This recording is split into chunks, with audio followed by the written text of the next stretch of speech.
Good morning, everyone. This is Dr. Ravi Tandon. Am I audible to all?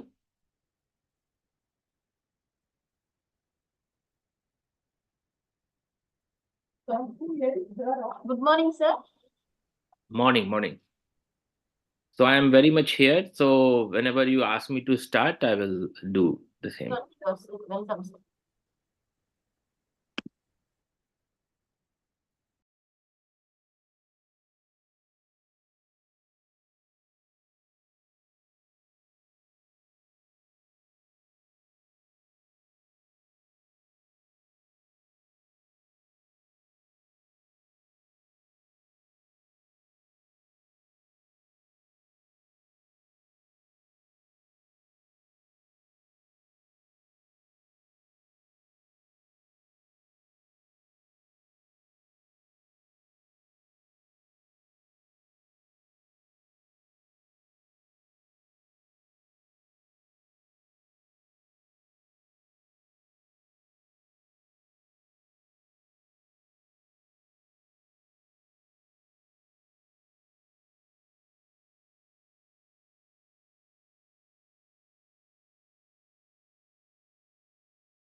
Good morning, everyone.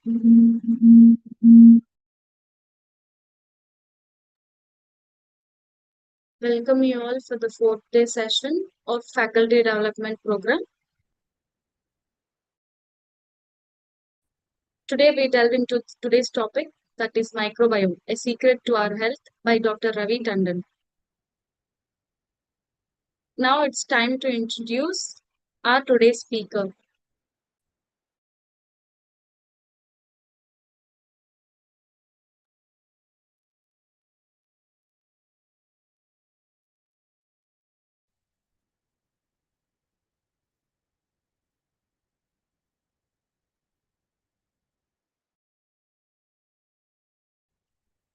Good morning, everyone. Good morning, everyone. Dr. Ravi Tandon is an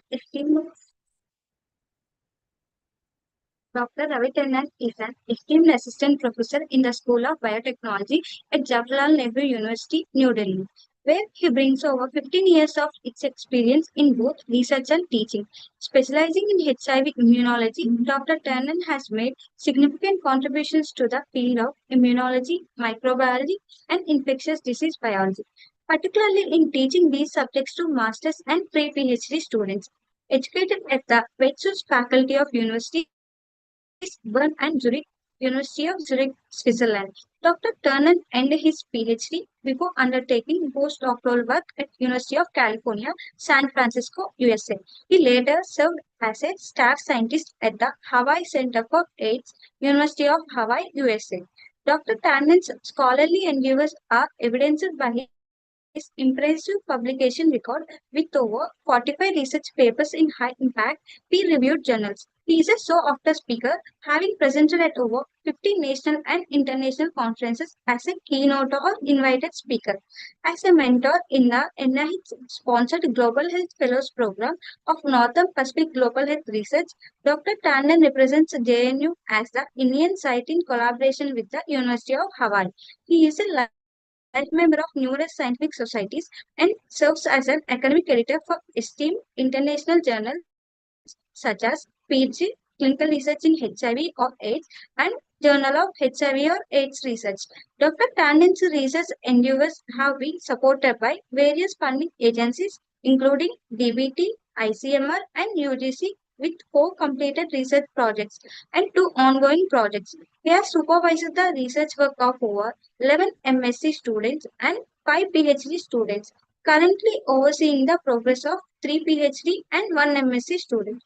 Acknowledged for his contributions, Dr. Tandon has received accolades such as Young Scientist Award from the Association of Microbiologists of India and the Best Researcher Award from MLSU Udaipur during an international conference. His groundbreaking work on alteration of gut microbiota in the context of HIV infection garnered later attention from the Telegraph and was published in Nature Scientific Reports. Dr. Tannen's current research interest encompasses the study of immunological parameters during aging, HIV latency and its reversal, and the investigation of immunomodulatory potential of herbal products.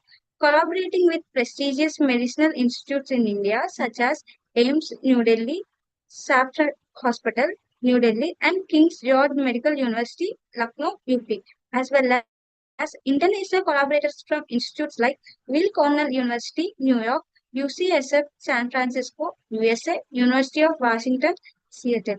TR Pisix at USA and John A. Burns School of Medicine, University of Hawaii, USA. Dr. Tannen continues to advance knowledge and innovation in the field of HIV immunology and beyond. Sir, the phone is all yours. Welcome, sir. Thank you so much for such a nice introduction. So, before I start my lecture or talk, I would like to thank Dr. Bobby and Professor Owen Tiwari for giving me this great opportunity to come online and present some of my work which I have been doing and the kind of research area which is very close to me because I have been working on this subject since last more than 10 years. So without taking much time, I'm going to share the slide. I hope you are able to hear me clearly, loud enough. Yes, sir. Yes, sir. Okay. And please let me know Yes, sir. if you share. You can see the screen Thank you, sir. being Yes, shared. sir. Now you can see the full screen in Yes, front. sir. Yes, sir. Great. Okay, so I have enough time to interact with you all and give my talk. And if you feel like, knowing something in detail in between, and you feel free to stop me. So, as the title suggests here, it's a microbiome, a secret to our health. What it is and why I chose this topic, I'll tell you because some work I have been doing in the setting of HIV infection, while the other things which are already known, and this I'm going to explain about it. I hope this is going to. Oh, so you see my first slide. What it says that we all are surrounded by so many different kind of microbes. We breathe, when we breathe we take a lot of bacteria, viruses. We eat, we also have microbes. Our skin surface is surrounded by so many different kind of microbes, but we don't get sick. So there has to be some kind of mutual understanding between our body and the microbe itself. On the right side you can see that there's a AI generated image where a woman is sleeping in a bus. You can see that a lot of pathogens sitting on her face and associated with her clothes. And it's unbelievable how many different bacteria can actually stay inside your mouth, can stay inside your gut. So microbes are very, faithful to us in a way that they are your best friend.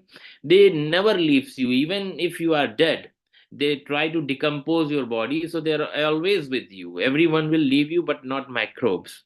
So, what is the microbiome? When we talk about microbiomes, you'll see that it's a complemented set of different kind of microbes, their gene, their protein and genome in a particular dynamic environment. So, if you want to know how many different kind of microbiome, including bacteria, virus, fungi, are present in a sample of soil, then you have to actually know the entire microbe ecosystem. So that will be like soil microbiome.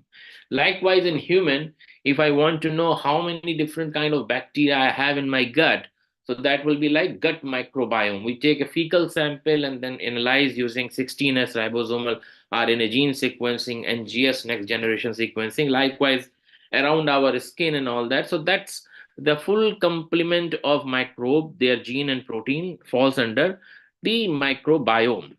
Now, the interesting thing is that if I ask you, like, how much, what percentage of your body part is made up of you itself, so you will be amazed to see that more than our half of body is not human. Human cells, if you start counting the human cells in a particular person, average age of, let's say, 35 year and weight is 70, then you get to know 43% are the cells which are made up of human own body, human own cells, while rest of the more than half percentage of your body cells is not made up of your own cells. They are made up of microscopic colonies, microscopic particles. They are nothing but bacteria and other microbes. So how interesting it is. You see the picture here, the person is standing, three people are there. Inside this person there are small bacteria, let's say. So these bacteria is actually making up approximately, more than 50% of your own body makeup. So, no matter how well you wash your hand, nearly every nook and cranny in your body is covered with microscopic creatures that are nothing but these bacteria. So, bacteria are associated with your body, your system, and interestingly, when you try to see how many genes are there in a particular human cells, or in a human, how many genes are there, so it's nearly 20 to 23,000 genes. But if you start counting these bacteria which are associated with human, like human microbiome, then you will be amazed to see if you put their genes together, then you end up having from 2 million to 20 million microbial genes. So how amazing it is. So we are actually expressing at genetic level, in a very, very low level compared to what bacteria that are there inside our body are representing ourselves. So human cells, if you start counting how many human cells are there, you will be amazed to see there are 30 trillion human cells in an average. While a bacterial colony, bacterial cells you start counting, then you will get to know there are 39 trillion. Actually, the initial report came, they started talking about it. They said 100 trillion bacteria, like 100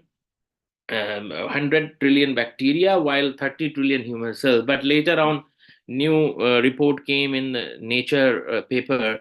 They said that it's a 30 and 39 trillion. That's the ratio. So 39 trillion, 9 trillion more bacteria. It's also a huge number, which is more than what human cells are there inside our body. So we don't have one genome. It means that if we want to look for my own genome, so technically, if you can separate bacterial cell with the human, then you will say, okay, this is a human genome.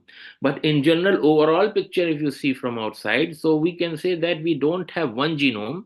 The genes of our microbiome present essentially a second genome, which increase the activity of our own gene. So it means that these 39 trillion bacteria which are living inside my body, they has to pay some cost. Otherwise, no one actually allow you to, stay in someone's place unless until that person also gives some benefit.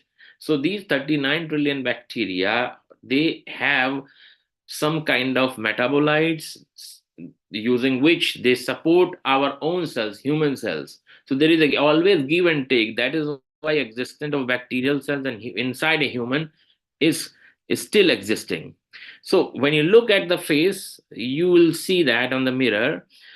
So what is making us as a human is the combination of our own DNA plus the DNA of our gut microbiome. So isn't it interesting? Like two things are there inside my body, which is actually making me as a unique personality in front of people. So there are some facts associated with these bacteria. The human body contains approximately 30 trillion and 23,000 genes, I just mentioned in the previous slides. Human microbiome contains 39 trillion bacteria with 3 million non-human genes.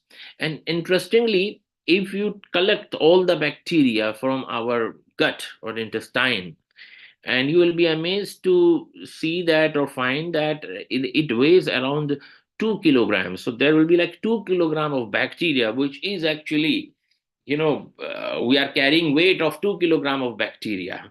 And fecal material, if a stool sample you take, so 60% of the dry stool mass is composed of microbial products. It means that the bacteria is taking part of it. So how much bacteria is in our intestine or gut, you can guess how um, uh, big population or how much bacteria is there. So now the next question is, what do these bacteria or microbiome bacteria do inside the human body? So some of the interesting facts which are listed here, the presence of these microbiome or bacteria, what they do, they provide more than 10% of daily calorie. It means that whatever plant carbohydrate, some plant carbohydrate you eat, these bacteria has ability to digest it. And if you don't have those bacteria, those carbohydrate will not be digested. If they cannot be digested, then you can imagine you don't get energy out of them. So more than 10% of daily calories are derived from microbial genes. Mother milk that contains glycan can only be digested with microbial enzymes. Source, they are serving as a source for vitamin B2, B12, folic acid, and they keeps all unwanted bacteria or interlopers that are not needed in our gut at bay, means that they just ignore them. They also controls the chronic inflammation. As we age, we develop some age related complications. These age related complications because of increasing inflammation in our body. So good microbiome, a good bacteria in our intestine, they regulate or control the chronic inflammation and inflammatory disease. So these are actually the good thing about the bacteria. But the bacteria is not alone. There is a different phylum, different genera, millions and billions of bacteria which are inside our intestine or gut.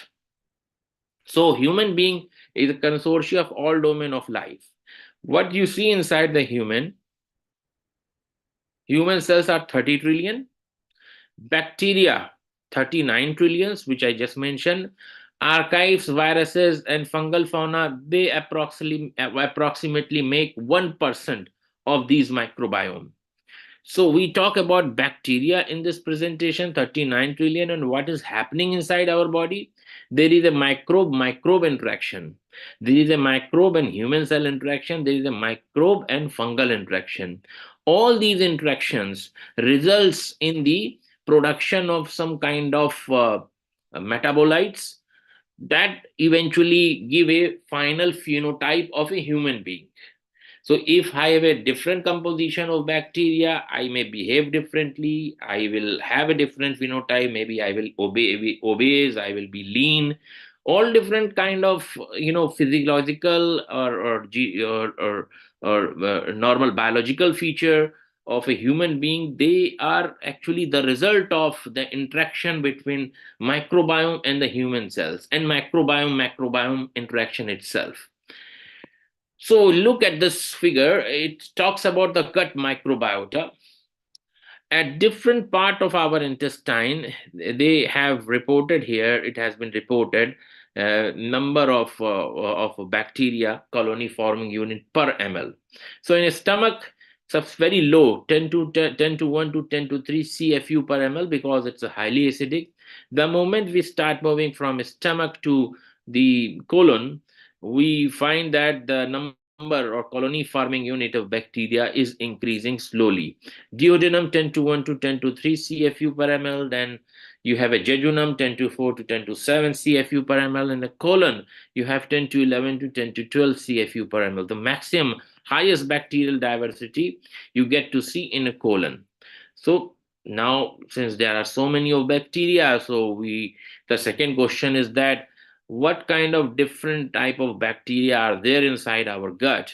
So you see that the percentage of different gram positive bacteria, gram negative bacteria, and anaerobic bacteria. You'll see gram positive bacteria, they are approximately 60 to 80%, gram negative 20 to 40, and then anaerobic bacteria in general, away from positive and negative gram negative, they are approximately 60 to 80%. You must have realized that whenever you have a stomach upset, you are on antibiotics.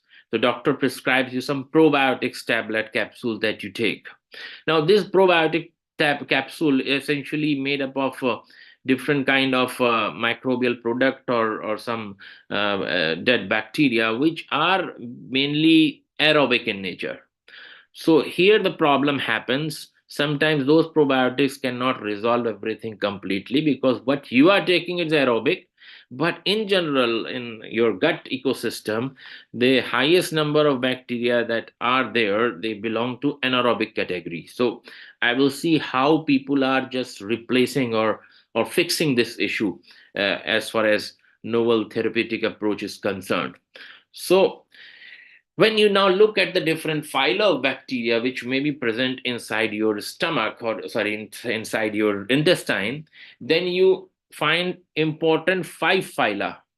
These are firmicutes, microbia, bacteroidetes, proteobacteria, and actinobacteria.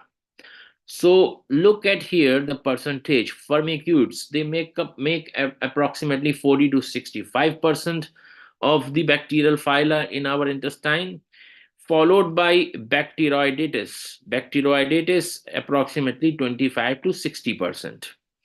So since these two phyla are a main game changer because they are occupying the highest percentage. So the ratio between firmicutes and bacteroidetes, it's a very challenging. As it changes in our gut, we also tend to develop issues, whether it is metabolic disorder, whether it is other chronic diseases. So it is very important that we maintain the balance of firmicutes and bacteroidetes. We will have a clarity on this as we proceed with other slides or coming slides. Now, human microbiome and human health. We talk about it. We get to know that human microbiota educates our immune system. Whatever immune system we have here, it is a reflection of the gut microbiome that we have in our gut. That's why people say that if your stomach is good, if you having good food, so that will also make you healthy, because your immunity is enhanced, because your gut microbiome composition is improving. So there are so many things associated with it which actually improves your immune system. Other than that, look here, there are several metabolic disorders or chronic diseases which are associated with gut microbiome. So there are two different kind of gut microbiome. One is a healthy composition of microbiome, another one is unhealthy. When I say unhealthy, it means that the different phylums, different genera of bacteria which are present inside your intestine, they are changed. So suppose some bacteria, which is a good bacteria, has to have in its 20% composition, and if gets reduced to 1%, then the good effect of that bacteria is lost. So we say that your gut microbiome is altered now, your gut microbiome is changed now. So when gut microbiome is changed, these changes are associated with so many different kind of morbidities. For example, obesity, leanness, malnutrition, diabetes, atherosclerosis, heart disease, multiple sclerosis, asthma, eczema, liver disease, depression, blood pressure, cancer, you name any disease, it will have an impact on your gut microbiome. So these bugs produce molecules that help regulate several activity. If the signal go wrong, it results into the disease. So look at this example. This report was published in Science Journal in 2012. How gut bacteria help us making fat or lean. If you take a stool sample, a fecal sample of a obese person, and also take a sample from a lean person, so then what you get to know that a person who is eating a lot of fat but remains lean. There are people who eats a lot but they do never gets weight. So when you will start characterizing the gut microbiome composition, you will see the lean person who is eating a lot of fat has reduced firmicutes in the fecal material, while the obese person will have upregulation or excess of firmicutes bacteria in their fecal material. So the firmicutes are actually deciding whether you get fat or it becomes lean. If you are eating a lot of fat, non-vegetarian stuff and all that, those who are eating a lot of sweets, carbohydrate lovers, so the lean person, despite eating a lot of sweets, will have a lot of or upregulation of bacteroidetes, the same phyla I just mentioned in 2 slides back. While the obese person who is eating a lot of carbohydrate, they have a reduced relative abundance of bacteroidetes. So this is how actually these things are regulating. So bacterial composition association with the obesity as well as their leanness. Now you must have realized that the people now moving from village to multi, but the story buildings or urban areas, like coming from a small village, now I'm in Bombay, now I'm in Delhi. In Delhi, what you see that a lot of construction is happening, multi-story buildings are there. So our newborn baby or newborn child doesn't get to play in sand or open field. So this is actually the time for the kid to develop his or her microbiome. If they are not allowed to play in the soil, if they are not allowed to actually go in the open field or village and all that, what will happen? Their microbiome buildup will be completely different. So in United States, you must have realized that kids have a lot of allergic reaction. They have a problem with the allergy. Nowadays, also people living in metro cities like in Delhi and Bombay, people claim lot of allergies are there. I have allergy, pollen allergy, seasonal allergy, always sneezing and all that. This because you create lot of hygienic environment around us, and because of that hygiene situation, the bacteria which are your friend actually, they are also eliminated from your system. These kids have never gone to the playground, like they never played with the soil and all that. Look at the tiny picture, the kid is in the soil here. So that's actually helping him to develop a strong microbiome. So our children need microbes in the beginning, not antibiotics. Till the age of 5 years, your children get sick again and again and again. Even my wife gets, worried when my child is sick or having fever and all that. But this is actually the time when the child is developing immunity. If you stop your child, playing around in the soil and all that, so your microbiome composition will be very, very weak, and later on you develop complication of allergy, autoimmune disorder, all different kind of things. So too hygienic situation in the very beginning may be not very good for your strong immunity in future. So foreign countries, western countries, there are many people who develop allergy, peanut allergy, food allergy. This is all because of they are really clean. So anyway, apart from this allergy and development of microbiome during the early stages, when you are adult enough to experience other metabolic diseases or other complications associated with your digestive system, then you get to know that people are suffering with diverticular disease, irritable bowel disease, IBS, we call Crohn's disease, ulcerative colitis.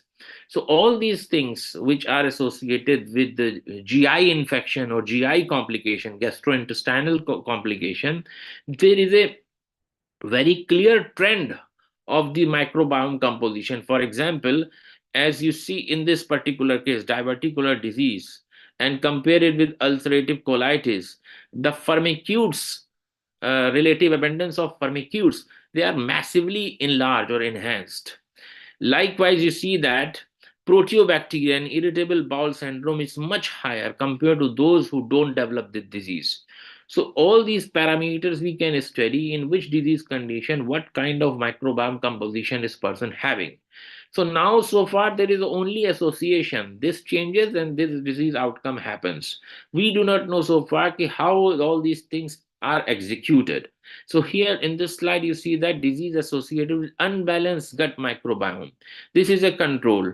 As you see that the disease comes in liver cirrhosis, you have very low bar here, and this low bar represents the Chow index. Chow index basically represents the complexity also related with the alpha diversity. If I have 100 bacteria and all 100 bacteria are different, then will have a high complexity, high alpha diversity. If you have 1,000 bacteria and the 1,000 bacteria are only the same one, let's say 1,000 lactobacillus you have, so you have a poor, despite the number of bacteria is larger, but you have a poor complexity because alpha diversity is only one. So it is very important how complex bacterial composition you are having in your intestine. See, this is also interesting finding as you age. Bifidobacteria is a genus of bacteria, falls under phylum Actinobacteria. So and this actinobacteria, high GC content, in early life, it is much higher. As our age proceeds in adulthood, its number got reduced, and very old age, you see that there is a massive decline in the relative abundance of bifidobacteria. So in the early stages, it is higher. So with the age, it goes down, and when it goes down, then you also have comorbidity, suggesting that bifidobacteria is associated with old age complication, oral inflammatory diseases, and all that. So now let's talk about who is deciding what kind of microbiome I should be having. For child, I can say that they should play in the soil. They should let their microbiome develop when they play outside. But since we are adult now, how microbiome is getting affected?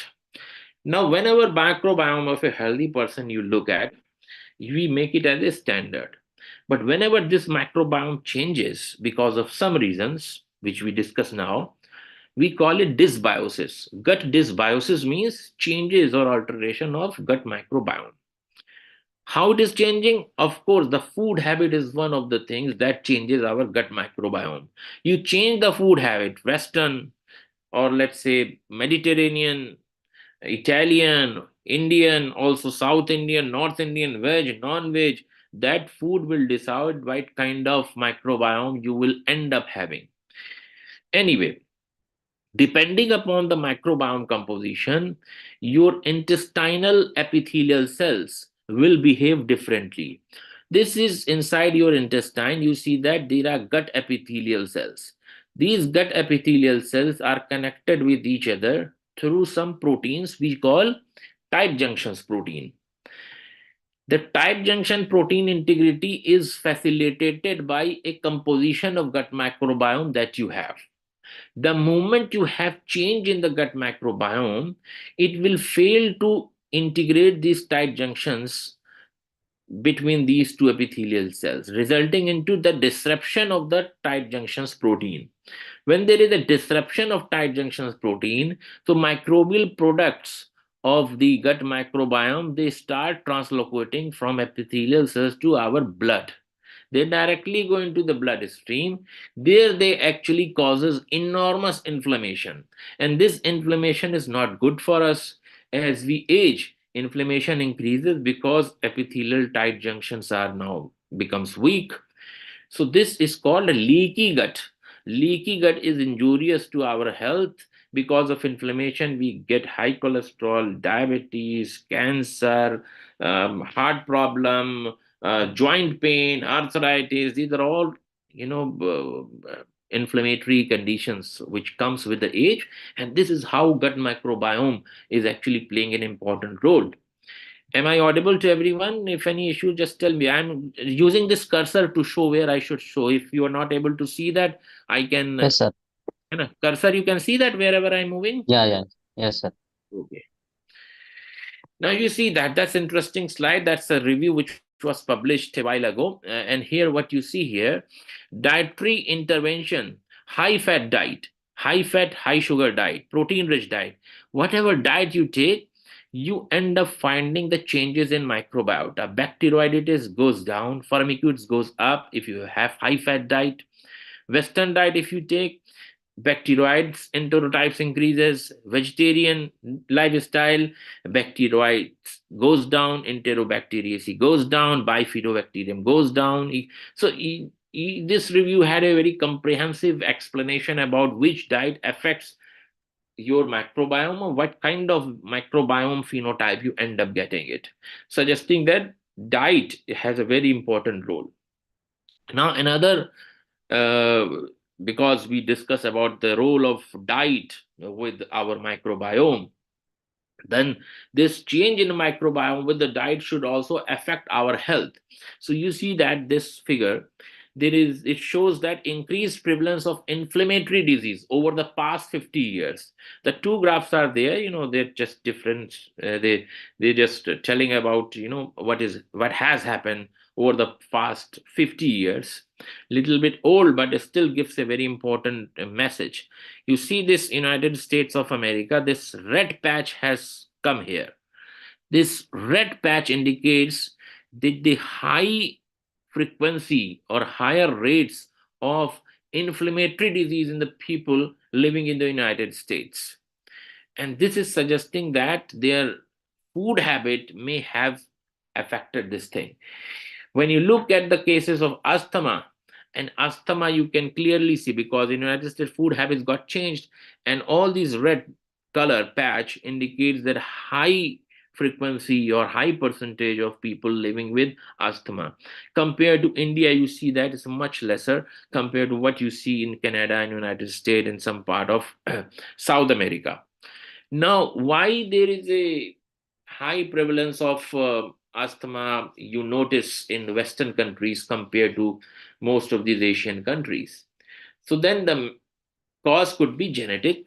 This thing we cannot deny. Maybe American people have one genetic composition, we have a different one. But if you exclude genetics, try to find some other reason behind it, then Western lifestyle is the one which is actually explaining this. Nowadays in India also people are complaining asthma because of the lifestyle, because of the construction work, pollution and all that. But if we focus on only one aspect here, which is a microbiome, then we get to know that a Western diet which people have now, Western diet is getting Indian diet as well. People like to go to Domino's, Pizza Hut, want to have a burger and all that. So, because of the inclusion of this Western lifestyle, Western diet in our culture, which is of high carbohydrate, high saturated fat, and low in fiber, this kind of complication we starts getting again and again, like the way people in back in United States were experiencing. How it is actually happening? So, whenever we have a diet which is low in fiber, which has junk food, we call say that burger, pizza, and all that, because it doesn't have fiber, so that will affect your gut microbiome. Whenever there is a change in the gut microbiome, you see on the right side, we call dysbiosis. It is called gut dysbiosis. This gut dysbiosis will affect our immune dysfunction. It means it will cause immune dysregulation, which I explained in the very beginning, that gut microbiome educate our immune system, and this will indirectly increase our inflammation. How? Because it breaks the tight junctions in the gut epithelial cells. When infection, inflammation is increased, then we have asthma, IBD, type 1 diabetes, food allergies, so many, you name any complication associated with the change in the gut microbiome. But if we take high fiber rich diet, what it will do? It will cause a symbiosis. It is not dysbiosis, it's a symbiosis, existence of healthy microbiome. Healthy bacteria produces metabolites which we call short chain fatty acids. Short chain fatty acid producing bacteria helps our immune system to remain intact. They reduce the inflammation, and that's actually the idea about a healthy life. So these two things are very, very important. In United States, no one is actually having high fiber rich diet. Pizza, burger, coke, all these things are very common. So in the school, and of course their kids, you won't see their kids playing in the soil. You don't see their kids playing in a field or going to a village and, with a dirty hand they are eating anything. But we see it here in India. That's why in many school colleges, this particular poster is there outside their classes. Peanut free classrooms, because many kids, they are allergic to peanuts. They are allergic to tomato. Who will believe that? They are allergic to so many different kind of food thing. Peanuts or any product containing peanut, they are not allowed here. So this is kind of a pity situation. And now that's what actually I mentioned. United States, what happens in Western countries? Up to 1 in 10 are affected with what? Allergic reaction, because they are living in very hygiene condition. So now this is a funny quote. People say that be dirty, be healthy. If in childhood, if you are too much, washing hands all the time and not playing outside, then you are trying to be very, very clean, but later on you end up developing all these complications.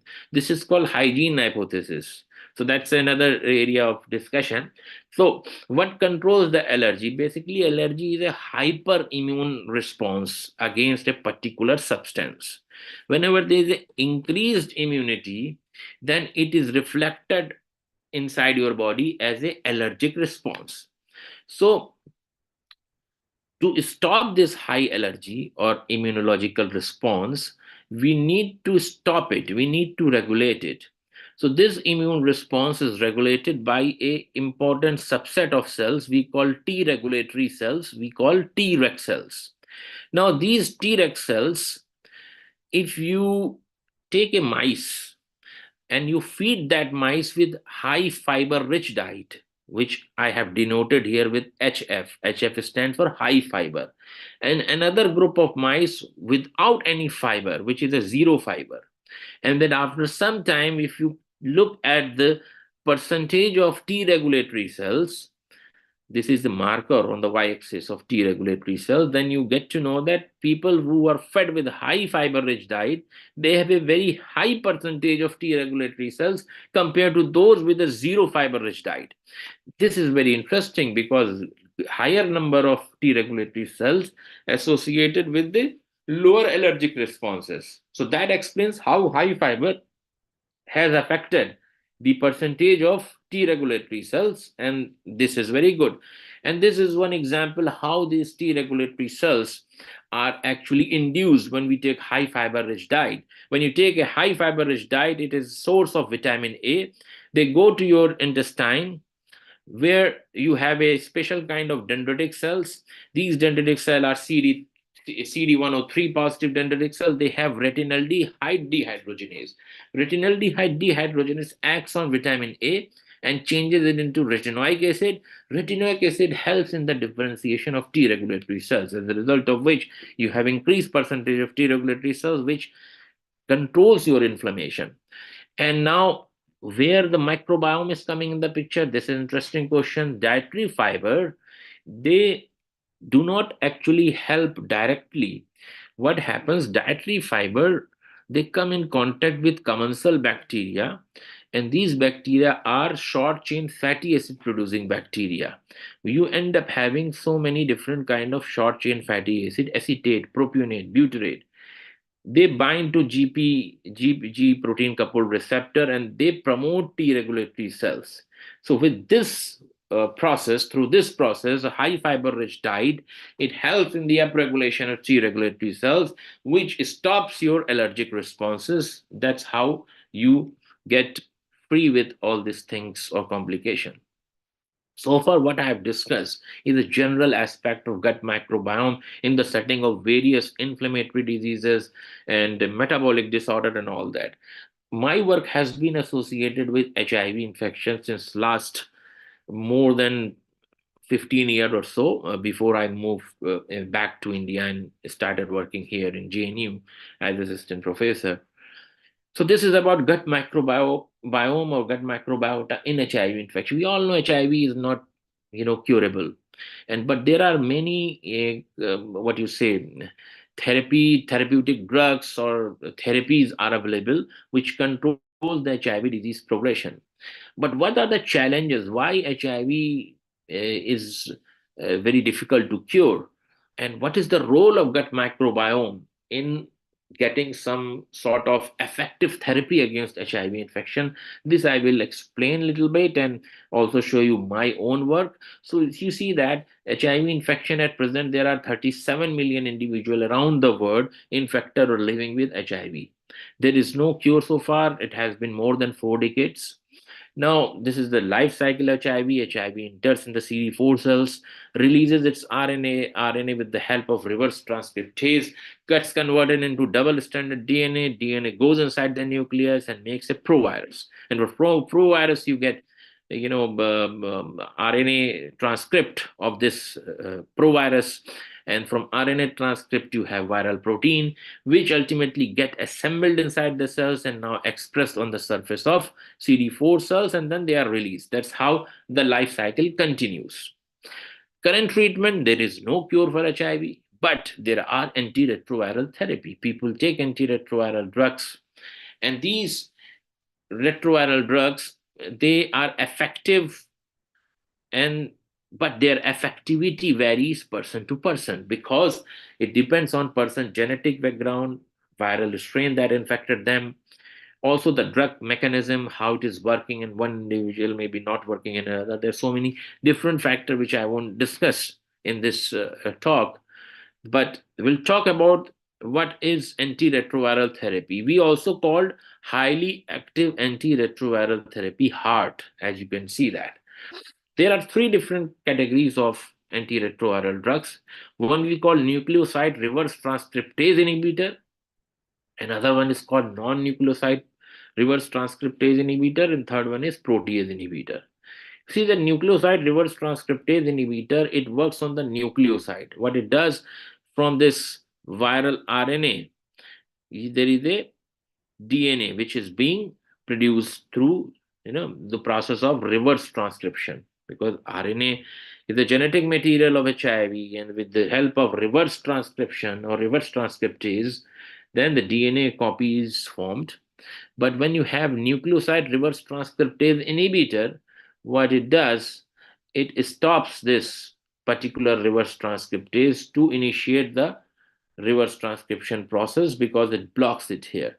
So these drugs are very common, which are currently being used. And another one is non-nucleoside. It means it doesn't bind to the nucleic acid, but it binds to the reverse transcriptase protein directly changing its conformation so that it fails to execute its function of reverse transcription from RNA to DNA.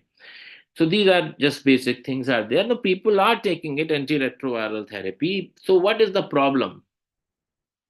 HIV related complication despite ART, despite the fact that people are taking antiretroviral drugs, people are experiencing issues with their health. What it is? So people who develop complication, morbidities, despite taking antiretroviral drug, we call they are experiencing non-AIDS related complication, non-AIDS related disorder.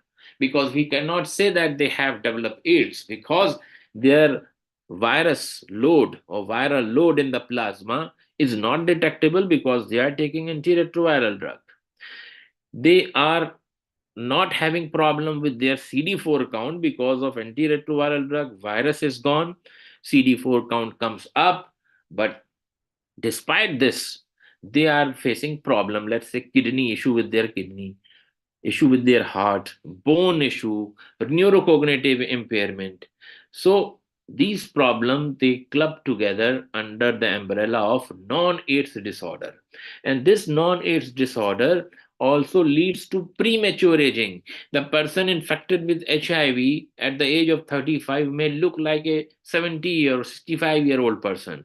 So that you could say that you're aging too fast. So that's called premature aging. So these are the complications which are happening under this in HIV infected subject who are under therapy. And now since non-AIDS complications are there, so you see that the trend which happens, the data is from 2000 to 2005. Later on many data came, but this is good to explain you. This blue bar, 47%, represent AIDS related deaths. So this AIDS related deaths from 2000 to 2005, it got reduced significantly, 47 to 36%. But you see that this purple bar, which we call others, and other factors are there, they got increased because when AIDS related deaths are decreasing, the death because of other causes which are non-AIDS related complication, it increased by default because this pie diagram is showing the death, overall death. So it means that people dying because of HIV due to non-AIDS complication. They are not dying because of AIDS-related complication. So why this non-AIDS disorder is happening during therapy? While therapy is reducing your virus from the body, therapy is also increasing the CD4 count. This is because of the inflammation, high inflammation. So persistent inflammation has been seen and it is associated with AIDS, non-AIDS disorder and mortality. Some marker of inflammations are listed here. You see this is a figure. On the x-axis you see that HIV negative people. On second category is HIV infected people who are not on treatment, untreated.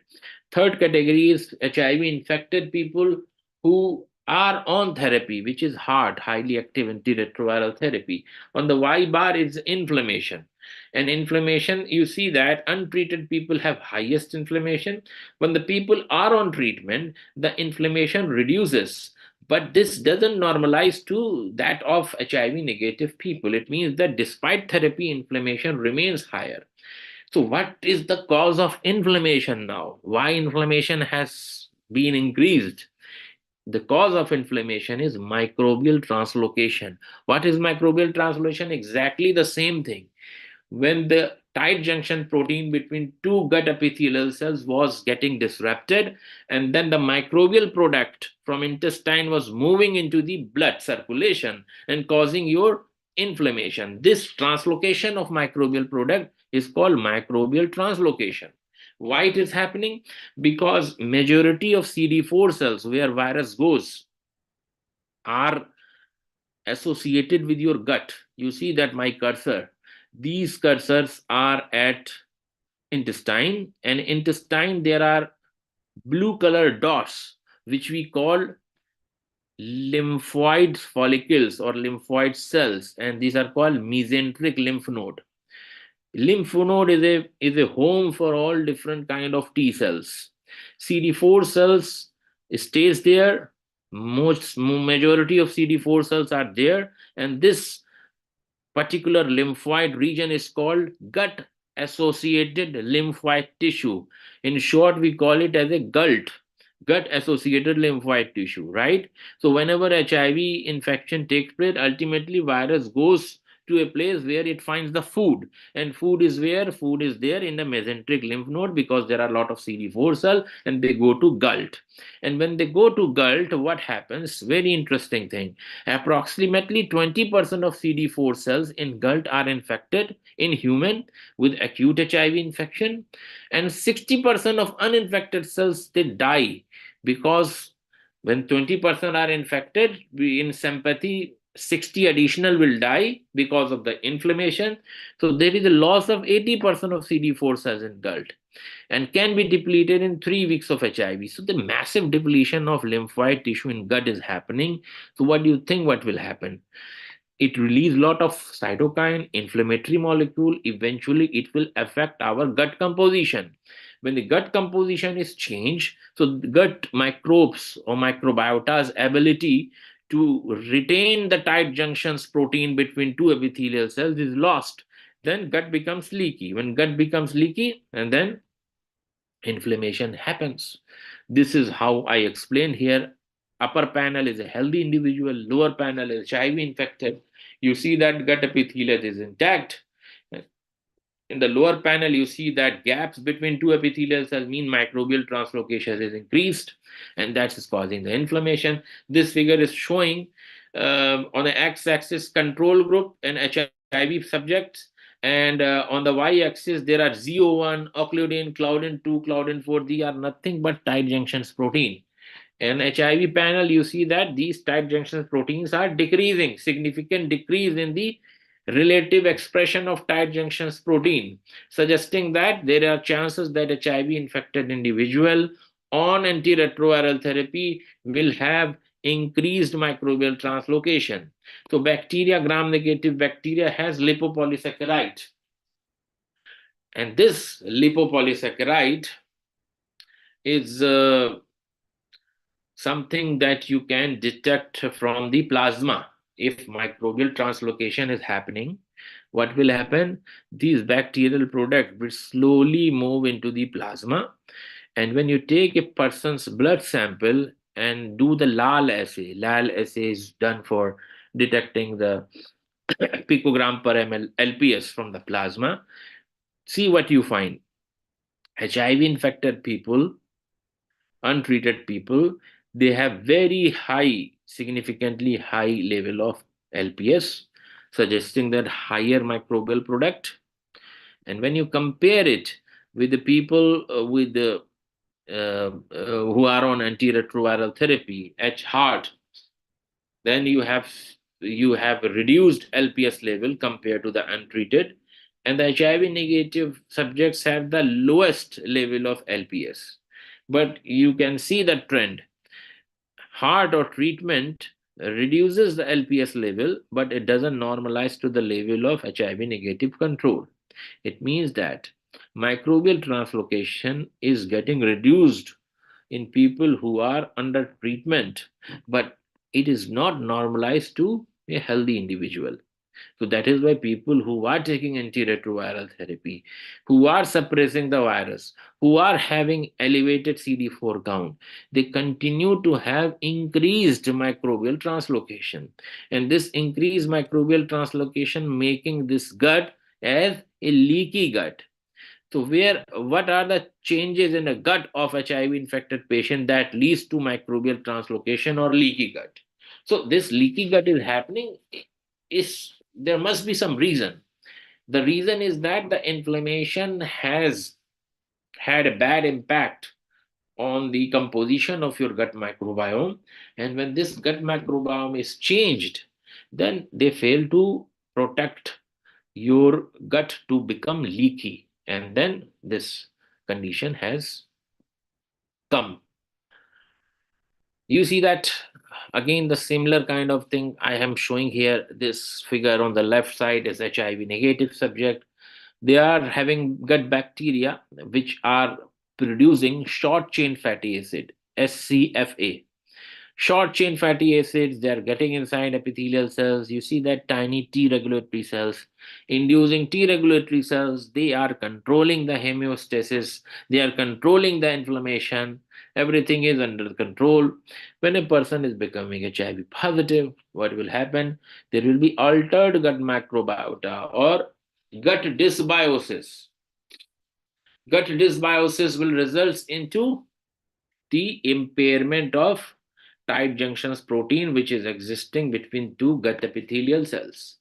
And then microbial translocation is happening. It is increasing what you say Treg here, and then causing overall inflammation here. Gut permeability is increasing.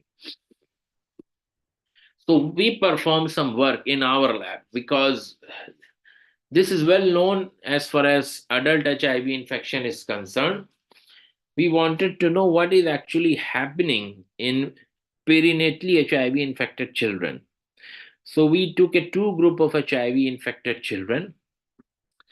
One group we call untreated group, where we did not have any treatment, we did not include any treatment.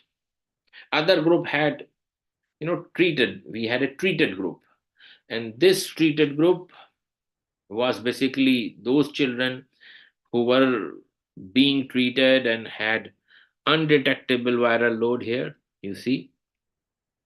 And of course, we have HIV negative control. So, three categories are there. We took the blood samples, we took the fecal material from these children and extracted DNA from fecal material, and we sent out for next generation sequencing using Illumina platform, where you identify the bacterial composition on the basis of 16S ribosomal RNA gene using V3 and V4 region of this particular gene, using barcoding and all that. And we got some massive data set and composition of all these different bacterial composition. And after obtaining it, we classified those bacteria on the basis of phylum, on the basis of family, on the basis of order, on the basis of genus, and the basis of species. So in the first snapshot that you see here in the figure A, you see that in the lower side we have HIV positive group, and the upper side we have HIV negative. The red bar is massively significantly elevated in HIV infected children. And this indicates Bacteroidetes phylum, which I mentioned in very early in my slides. While this blue one, which represents firmicutes, is massively reduced. So overexpression of Bacteroidetes and downregulation of firmicutes was observed in perinatally HIV infected children. That's what we found in case of phylum.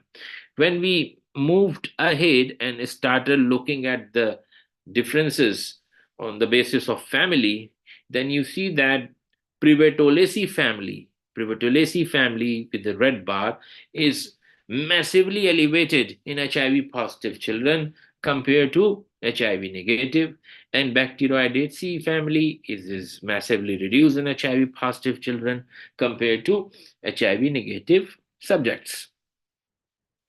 Now, important for us was to find out which genus is causing this complication or problem. So we saw that increased abundance of Prevetola in HIV infected children. So when we looked at the genus level, then we found that HIV positive children had elevated level of Prevetola, and they have a reduced relative abundance of bacteroids. These are the phylums. And you see here, clearly when you see here the dot plots here, you see that HIV positive children have a significantly elevated level of relative abundance of Prevetola, significantly downregulated Prebacteroides relative abundance, and another bacteria was Faecalibacterium, which was also significantly reduced as far as genus is concerned. So here so far we are comparing HIV negative versus HIV positive. We later on broke down HIV positive group into two subgroups. One group was on antiretroviral therapy, another group was treatment naive. When I say treatment naive, it means that they have never experienced any antiretroviral treatment. In this category, we saw that Prevetola remained elevated despite the therapy. You see the red bar is elevated in or greater in both cases. So we represented in the form of a dot plot, and you can see that on the x-axis we have three different categories of HIV, three different category of subjects or patients. One is HIV negative, another one is HIV positive on treatment, and third one is HIV positive children who never had any treatment. We call it treatment naive. And we did a statistic y-axis. We have relative abundance of Prevetola. You can see that significantly higher relative abundance of Prevetola treatment naive subject. When we had them on the treatment, then there is a slight decrease in Prevetola relative abundance, but it was much higher from compared to this HIV negative children. So suggesting that the use of antiretroviral therapy, it doesn't affect or doesn't change or doesn't normalize the relative abundance of Prevetola. So this is interesting. And now when we try to correlate CD4 count with the Prevetola, then we found interesting finding that Prevetola is indirectly associated with CD4 T cells in perinatally HIV infected children. So here you see that on the left side, indirect correlation, significant indirect correlation between CD4 count and Prevotella in HIV positive treatment naive children who never had any treatment. And when we compare the same thing on children who had been receiving therapy, the children on antiretroviral therapy, we again saw the indirect significant correlation between CD4 count and Prevotella, suggesting high relative abundance of Prevotella will somehow lower the CD4 count. And if we have a higher CD4 count, so we expect to have lower relative abundance of Prevotella. Right? So you all are with me? Everything is fine because I... Sir, yes, sir, yes, sir. Okay. So sometimes, the connection get disconnected. I have experienced it in the past, and you keep talking, then realize that you are alone. No one is there. Anyway, so now having observed the genus Prevatola in this interesting observation, we wanted to know which species, because genus is Prevotella, we wanted to know which species of Prevotella is doing this kind of thing, or which species is driving this kind of association. So we wanted to find it out, and at species level, we did this comparison, and species level, we found Prevotella copri. Prevotella copri is the bacteria whose relative abundance in HIV infected subjects or children was significantly elevated compared to HIV negative children. And again, we broke this HIV positive group into two subgroups. Those who are on treatment and also the one which never had any treatment naive. Again, we got a similar results. The relative abundance of Prevotella copri in both treated and untreated HIV infected children remained high. So it means that this Prevotella copri is a culprit. And then we wanted to know whether first these HIV positive children, they have increased microbial translocation or not. So microbial translocation, you can find it out in the plasma using two markers. One is lipopolysaccharide, and the second one is soluble CD14. So when microbial translocation increases, it activates macrophages that results into the secretion of soluble CD14 that you can also find it out using enzyme linked immunosorbent as ELISA. So what we did ELISA. On the x-axis you have HIV negative, we have HIV positive children, and the y-axis we have a plasma soluble CD14 nanogram per ml concentration, and you can see that HIV positive children, they have increased level of plasma soluble 14 compared to HIV negative children, suggesting that there is a increased microbial translocation happening in HIV positive children. When we again broke this group down in two subgroups, one on ART and another one is treatment naive group, you can see that even after the treatment or even during treatment, the microbial translocation is significantly increased, as we can see with the increased level of plasma soluble CD14 right here.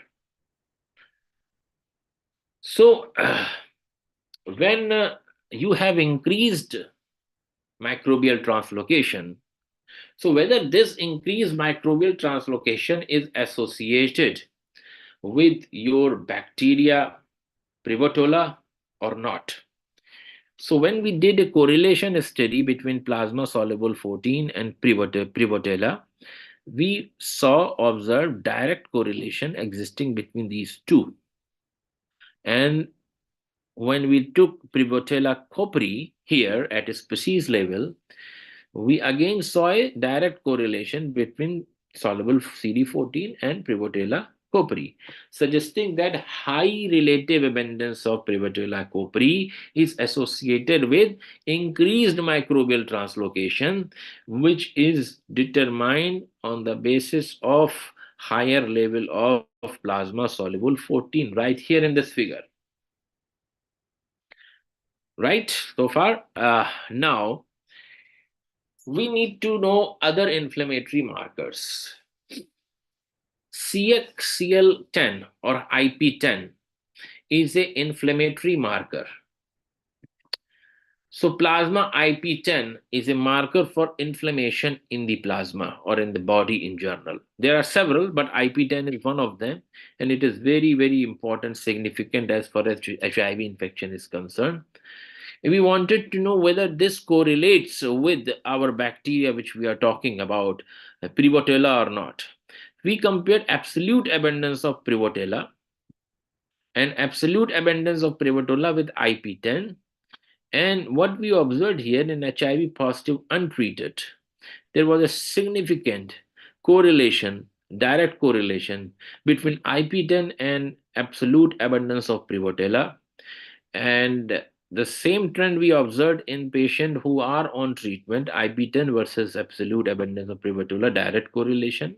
And overall correlation we also observed. In negative, we did not see any correlation, suggesting that high relative abundance or high abundance of Prevotella will eventually increase inflammatory cytokines IP10, and this altogether will disrupt the tight junctions, resulting into the increased microbial translocation, as a result of which in the plasma we will get soluble CD16 as we saw in the previous slide. So this altogether suggests that our microbiome, which got disrupted in during HIV infection and remained disrupted during therapy, is a main cause of increased inflammation, and this inflammation may result into the onset or the development of non-AIDS complications. So now coming back to the therapy point of view, if I am a clinician or if I am a scientist, if I want to come up with a better therapy or better treatment for HIV infection, the treatment which reduce the inflammation during therapy, then my thought should always go towards having a good composition of microbiome somehow. How you can create this good microbiome? For example, you can easily say that probiotics approach is very, very good, but probiotic always doesn't work. So, as far as this message is concerned, this is fine. Probiotics means administration of healthy microbiota. We can administer in a patient together with antiretroviral therapy. This could be a promising approach to treat HIV infected patients to minimize inflammation and reduce non-AIDS disorder.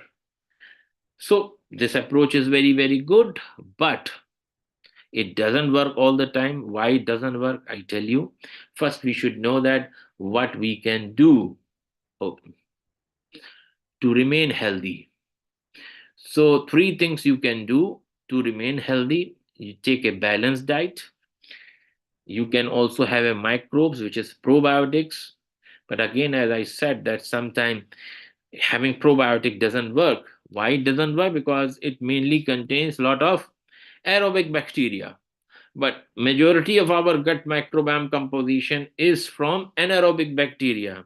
So anaerobic bacteria is hard to culture. You how you actually culture and then give it to a person. So best approach, you may have heard about it. If you not have heard, that would be very interesting for you to know that fecal microbiome are getting transplanted in the form of medicine. So if you take a fecal material of a healthy individual which has lot of good bacteria, lot of anaerobic, aerobic, both bacteria, you can simply transfer it or transfuse or transplant it in a person who is sick, who is having complication, who is having reduced alpha diversity or complexity of bacteria. That would actually entirely change your gut microbiome from unhealthy stage to healthy stage and will solve lot of issues that you are experiencing. So, this is called fecal microbiota transplantation, FMT therapy. This is a promising therapy for gastric element so far. In HIV, it's under trial, not has been done, but for gastric complication where the person is sick, you have to save that person. It has shown some miracles. So, healthy gut is there. This is a dysbiosis in healthy gut. You just uh, um, introduce fecal material from healthy donor, healthy gut, healthy donor, and put it in the person who has gut dysbiosis.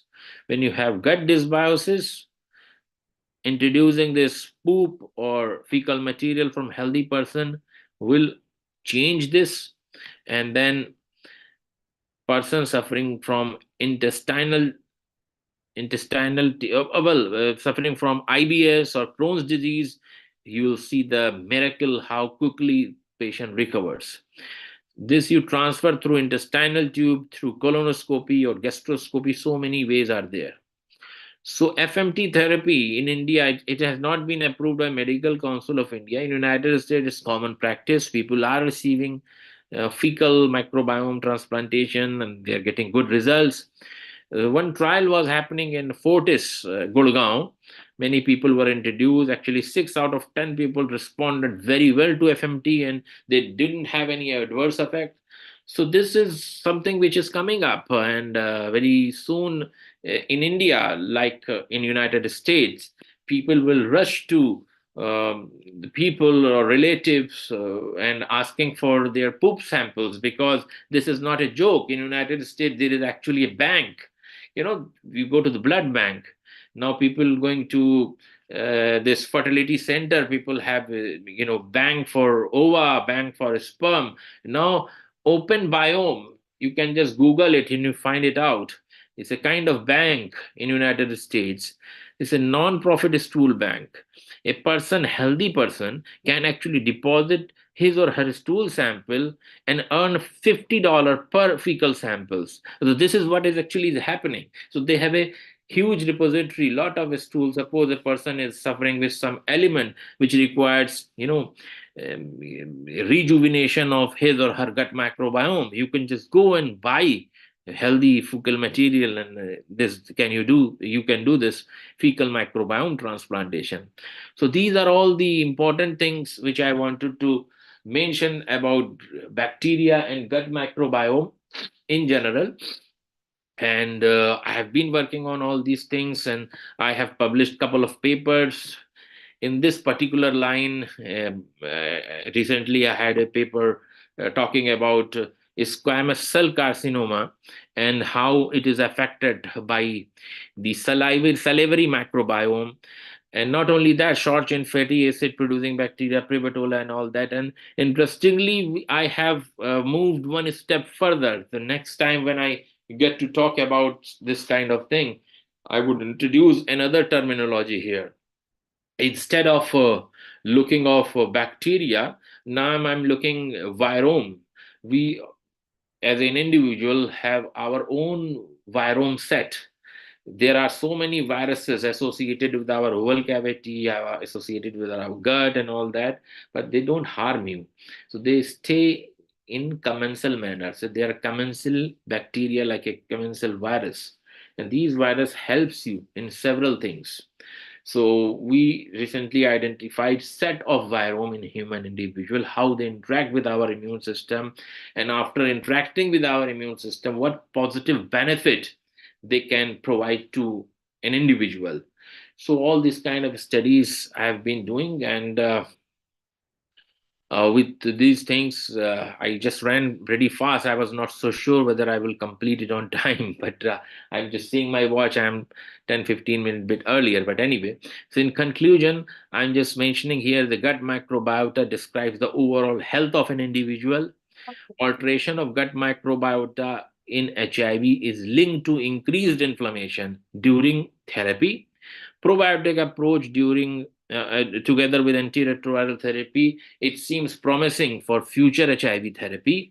And fecal microbiome transplantation is under clinical trial for many illness, and soon it will be very common. FMT everywhere.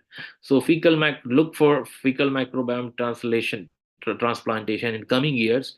It's going to be very popular. So this is all about my presentation, and I would like to thank again uh, uh, Dr. Bobby, Professor Owen Tiwari, for this wonderful opportunity. I could present some of my work as well as just share some novel aspect of microbiome. Thank you very much. And now I'm very much happy to take any question that you have or engage in some interactive discussion. And if you have any difficulty understanding few things, please feel free to ask. I'm here. Thank you so much. Thank you, sir. It's really a wonderful message, sir.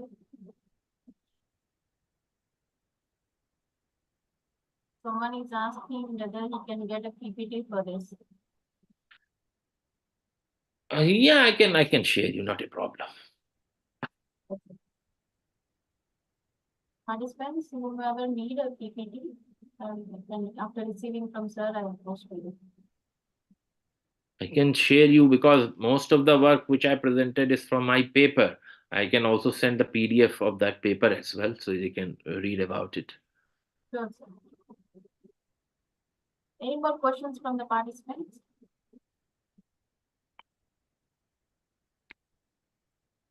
Sir, from Parmeshwari. So one doubt she has, we Indians are taking homemade curd on regular basis.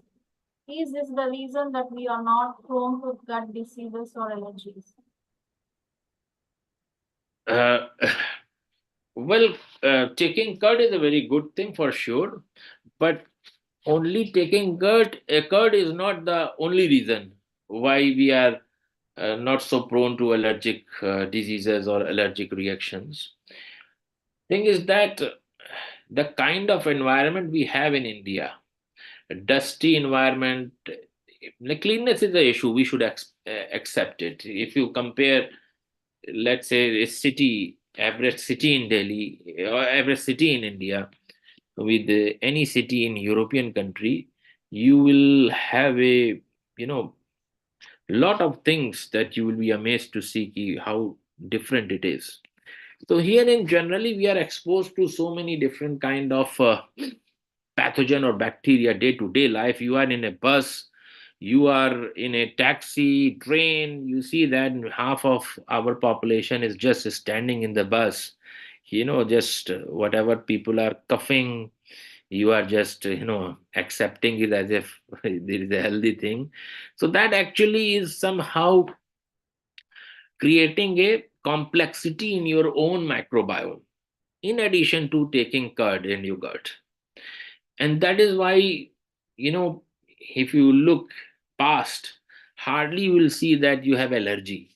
Nowadays people are experiencing it because since last 10 years, a average income of a middle class person has increased. You very often see people traveling in air conditioning coaches in train. Initially, I mean, I till I was a student here, sleeper sleeper a three tire class used to be there in my train. But at least everyone, most of the people are able to bear this AC3 or AC2. Not only that, air conditioning, very rarely I used to see air condition when I was kid. If the person used to be very rich in the colony, that this person has got air condition in his home. Now every second person is having. So our living standard, because of the hike in income, also improved. So we started taking care of ourselves, becoming very clean, neat, and all that. Then the chances of, you could see that increasing number of people with allergic reaction is also increasing. So this is, in immunology, it is called hygiene hypothesis. Hygiene hypothesis means too much hygiene will result into other different kind of complication. So yeah, but still we are in better position compared to what we see in Western countries. Yes. Yes, sir. One more question, sir. Can Prevotella cocci infection be lowered by following our regular Indian diet? First thing is that we should not call it infection. It is not infection. It is a bacteria. It's a part of your own body. The only thing is that when it's abundance, people say just a glass of wine is very good for your health. But if you start taking one bottle of wine, then it is injurious to your health. So similarly, Prevotella copri doesn't do anything on its own. It has to work in the synergistic way along with the other different bacterial genus. Now, when there is a disbalances, you know, then Prevotella copri starts executing its inflammatory potential. If you increase the relative abundance of Prevotella, suppose there is a pie and relative abundance of Prevotella copri is like this. If you increase other bacteria, so slowly the pie diagram will shrink this particular portion of Prevotella copri by itself. So relative abundance of Prevotella copri will go down by default. Then its impact, negative impact that you are observing, will by default will go down. So this is all about having complex. That is why I said that taking probiotics capsule could not be very successful all the time, because what you are eating, you are just taking aerobic bacteria, while 80% bacteria anaerobic. I tried to culture Pivotola copri in my laboratory, but because of the absence of this chamber where you culture things in anaerobic condition, I had to go to THSTI here, and we could culture a little bit, and we made a extract and we put it in the cell, and then we saw that this Privitola copri was able to disrupt tight junctions protein. But it was a very tedious work. All the time, anaerobic bacteria culturing is a difficult task. So, yeah, that's it. Yes, sir. And there are two participants who are thanking you very much, sir, for very beautiful and informative session. And from Mohini and Raju Ganesh. Yes, sir. It's really very informative session. Thank you so much, sir. I'm very happy that many people could get some new information out of my lecture, and that is how it is the future trend. So, thank you very much once again. Yes. And One more question from Mr. Jeshwant. We are also taking lot of fermented foods like dosa, buttermilk, and others. Is it not enough? Do we have to take probiotics? No, whatever we are taking, this is absolutely fine. You take high fiber rich diet, dosa, fermented food is fine. But what you are doing by eating dosa and all that, you are enriching only one particular type of bacteria.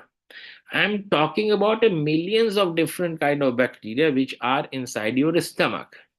So it is not important, or it is not very, it is not our aim to enrich only one category of bacteria. Our aim to enrich all different bacteria. If a company you have 100 people, 100 employees, and if only two employees enriched, other people are feeling neglected. So it is not a healthy atmosphere. If everyone gets equal importance, then the vibrant environment will be created, and then company will flourish. So exactly the same thing is happening with our microbiome. That is how this FMT treatment came in the picture. Otherwise, taking a cup of yogurt was sufficient for us. So instead of taking yogurt only, it's better to eat high fiber rich diet, which includes green vegetables, carrots, all different kind of healthy vegetable diet that will actually support all different kind of genuses inside your gut. So that will be more helpful, I think. Yes, yes, sir. And so that, as you said, you have to take green vegetables and all. So nowadays the students are more passionate on junk foods. So how do we balance their diet, sir? This is very difficult question, because society is changing, and we have to live with the society. And if you are too rigid, then you are excluded from the society. I know the kind of things I did in my childhood, and I cannot just think of my kid will do the same thing, despite the fact that I know that that thing is good. For example, my schooling had been very different. Now I prefer my child should go to very good school, because the kind of school I used to go there, now it is not functional. So no one actually sent. During my time, it was very good school, and I learned everything from there. But no one is actually going there, so I have to send it to some other place. Likewise, in the society where you are living, if you are too rigid about things, so social networking is also affected. I know all this thing, I give you lecture about these things, but I ask myself how often I end up eating vegetables and high fiber rich diet. I also eat junk food, because this society is created such a way. People say walking is very good. I teach people, 1 hour walking, rigorous exercise, very good for health. How many of you actually go there for regular walking and exercise? Because of time pressure, society atmosphere is causing a problem. It's your call, you have to decide. Put your switch off your mobile phone, do things for yourself, yoga, walking, or eating food and all that. If you are trapped in this kind of thing, going to meeting people, organizing things, so many things are there. The list will never stop, never end. Then these are just a story to tell others, but unless until one person follows on his or her own, this is never going to happen in reality. So but the question was asked, so I will suggest, but ask yourself, you are the master, to decide. These things you will not realize, because what happens during the teenage, your metabolism is so high, and if you say that this food is bad for you, for them this is a kind of fairy tale. They don't actually they can't think about it, this food could harm them. But later on, when you cross 35 and reach 40, then you start developing complication. Then okay, if I had not eaten that, or if I had not used this, I could have been free of this thing. But this is too late. Even when I'm saying this, still I know that I may not be implementing it regularly, because tomorrow will be another day. I will forget what I preached today. So this is life. So one more thing, sir. What is your comment on keto diet? Comment on? Keto diet. Keto diet. Which includes high non-veg with lots of protein. Thing is that it depends which particular non-veg you are talking about. For example, red meat in United States is associated with colon cancer. In India, cases of colon cancer are very less because we don't get to eat red meat. We may eat chicken and all that. Red meat they take, I think, from pork belly or beef, a particular type of red meat, which they know that a kind of metabolite is secreted. Papers are there, which is a problem of colon cancer, but who cares? They are just enjoying it. So in my opinion, to have a balanced diet, at least egg should be included in your diet for sure. No, if you are too much, religiously very what you say, very concerned, you can skip chicken or mutton, but uh, include egg because it provides sufficient amount of B12. The neurological complications can be avoided with that. But if person is having non-veg is something, it depends. If you are taking fried chicken, it is very harmful compared to the one which you just have a boiled one with the soup and all that. You see, people also have chicken soup in it. You have sufficient amount of protein in that, but you need chicken curry with a lot of oil in it. So it's your choice. So you can make unhealthy food a healthy one or healthy food unhealthy one. It's so there's no specific guidance or instruction about the food. Everything is healthy, but has to include other things as well.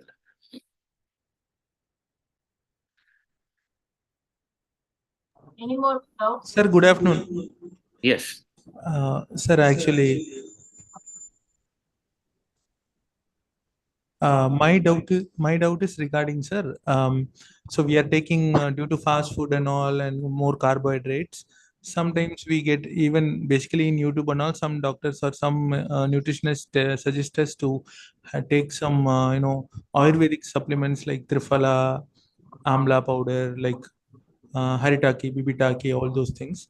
Whether it is addictive or whether it does good for our colon, or whether it is suggestible to have, because there is no proven results or something like that. So this is out of my own interest. I'm just asking. Thank you. I've been taking Trevla for the last several years, every night. I didn't experience any harmful effect. But what I would say that if you are taking Triphala, it doesn't mean you are getting license to just eat whatever you want.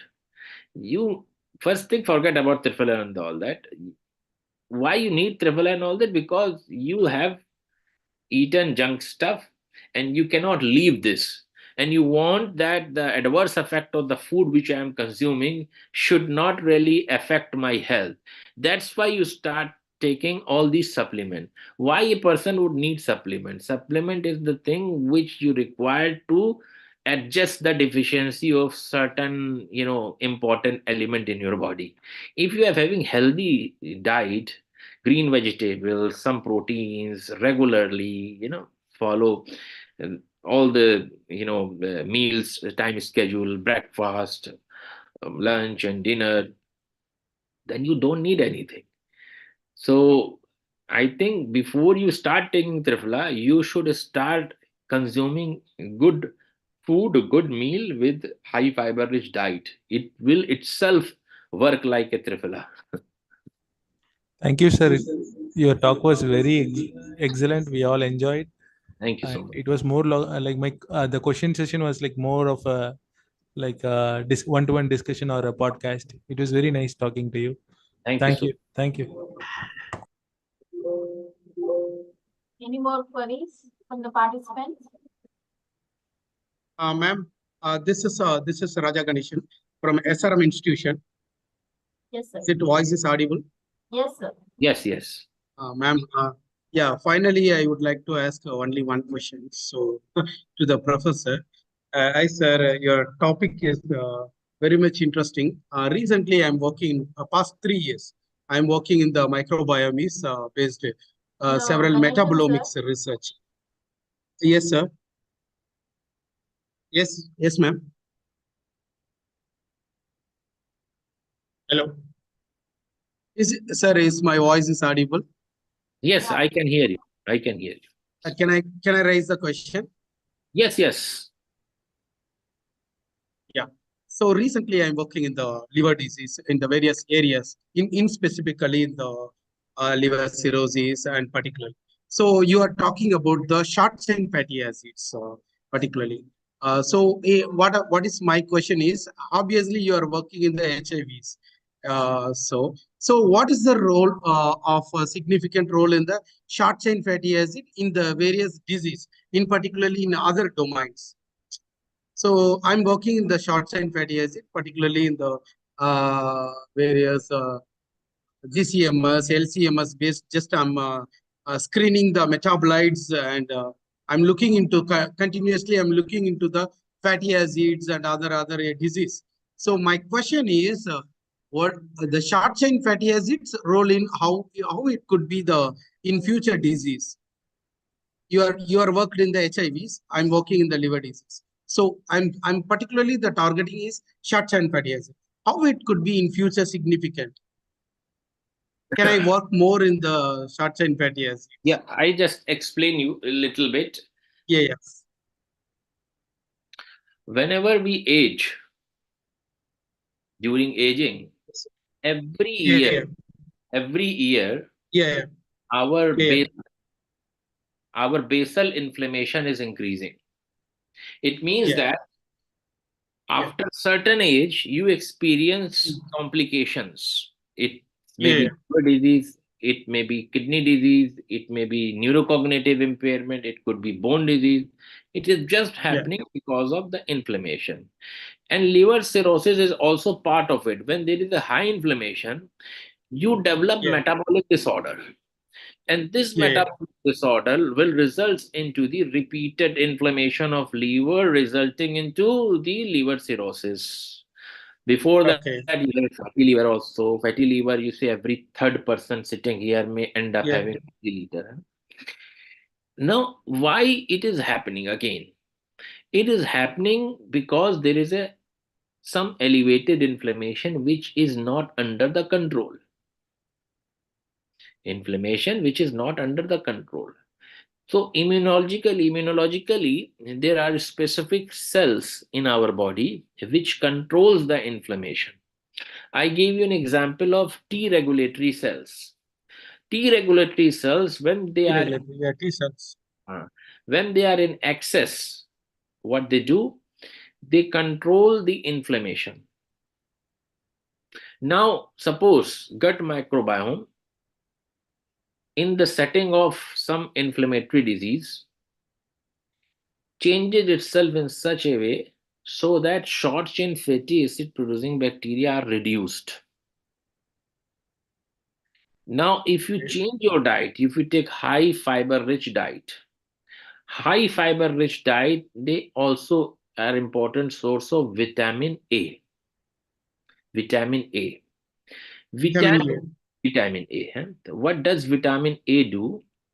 This vitamin A, in presence of short chain fatty acid producing bacteria, gets converted into retinoic acid inside specialized type of dendritic cells, which is CD103 positive.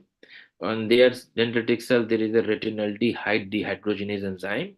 When there is an excess of retinoic acid, it induces the proliferation of T regulatory cells. These T regulatory cells calm down the inflammation. Now, see the link, how it is coming here. High fiber rich diet, repopulation of your short chain fatty acid producing bacteria, together with short chain fatty acid producing together with short chain fatty acid, butyrate, acetate, propionate, there will be upregulation of Treg, then down regulation of inflammation. So all the complications that you are expecting in later stages of your life, they will Okay. have a low risk. So everything, not your liver cirrhosis, but the kidney disease, Yeah. liver disease, bone disease, arthritis, osteoarthritis, everything will have a positive effect if you have increased level of short chain fatty acid. Short chain fatty acid is very good for your health. So you can actually study the mechanism by looking at Yeah. different immune cell subset and different systemic inflammation, and then relate with it. Okay. Okay, sir. In my case, whatever I mentioned Yeah. about HIV, it is a kind of fill in the blanks. You take out HIV, put liver cirrhosis. Exactly the same mechanism will follow. Same mechanisms will. Okay. Okay, sir. And one more thing is, can I get the email ID for the future collaboration for research? Yeah, I think uh, it Can I? should be there with the. I can write you here, Okay. or Dr. Bobby can provide you anyway. Yes, yes, sir. I can provide, sir. You can provide them. Yeah. Yeah. Thank you. Thank you. I will get in touch with the WhatsApp group and. Definitely them. Definitely. Any other queries from the participants? So is any other queries from the participants? Please post it in our group so that we will forward to the speaker. So thank you so much, sir. And then, sir, thanks for your time. It's very informative session and very good interaction we had with you. Thank you, sir. Thank you so much. I equally enjoyed. Yes. Thank you, sir. Thank you so much. We are incredibly grateful for your time and expertise. It was an enlightening lecture. Thank you for joining us in this transformative journey, sir. Thank you very much. Pleasure is all mine. Thank you, sir. We are Dr. really Robin, honored. Dr. Thank you. Thank you. Okay.